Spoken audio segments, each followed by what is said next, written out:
in your TCL Android TV, you can go to apps and then you can simply open Google Play Store from right here.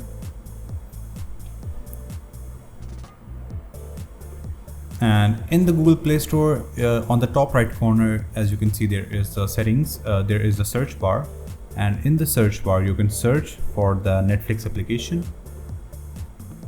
You can type in Netflix through your keyboard and the Netflix application will pop up right here. From here you can install the Netflix application, and if you want to update the Netflix application which is not updated, or if you have the old version of Netflix application, you can do it from right here, and then you can open Netflix and use it from right here. So I hope it was helpful and it resolved your problem. Thank you so much for watching.